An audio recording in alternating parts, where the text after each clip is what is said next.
ఎడారిలో జలధారలు. రచన doctor K Job Sudarshan. ఎల్లప్పుడూ నీ సమ్ముఖమున నిలిచి నీ జ్ఞాన సంభాషణ వినిచుండు నీ సేవకులైన వీరి భాగ్యము మంచిది.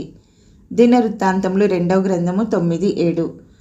అనుదినం మన విధి మన ప్రభువుకు అభిముఖంగా నిలిచి ఆయన ఆనతి కొరకై ఎదురు చూడడమే.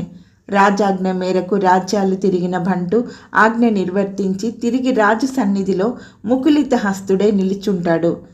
రాజాజ్ఞ తనను ఎంతెంత దూరం తీసుకుపోయినా ఎన్నెన్ని ఎల్లలు దాటించినా అతని మనసులో మండుతూ ఉండే అభిలాష ఒకటే, ఆయన చెప్పిన పని ముగించి తిరిగి ఆయన ఎదుట నిలబడాలి, మరొక ఆజ్ఞకై ఎదురు చూస్తూ.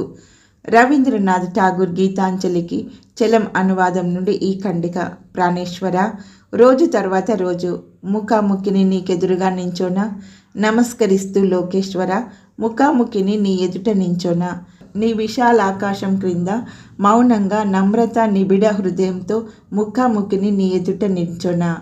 భారమైన పనితో పోటీలతో కలహాలతో గందరగోళమై కష్టభారమైన నీ ప్రపంచంలో బడిగా పోయే జన సమూహం మధ్యన ముఖాముఖిని నీ ముందు నించోనా. ఈ ప్రపంచంలో నా కార్యభారం ముగిసినప్పుడు రాజాదిరాజా ఒంటరిగా మౌనంగా ముఖాముఖిని నీ ముందు నిలబడనా. దేవుని సన్నిధానంలో ఆయన పాదపద్మాలను తేరిపార చూస్తూ కన్నులు త్రిప్పుకోలేక ఆ ఆనంద పారవశ్యంలో మాటిమాటికి నిండుతున్న ఆనంద అశ్రులను తుడుచుకుంటూ మైమర్చిపోవడం కన్నా వేరి భాగ్యం ఏముంది.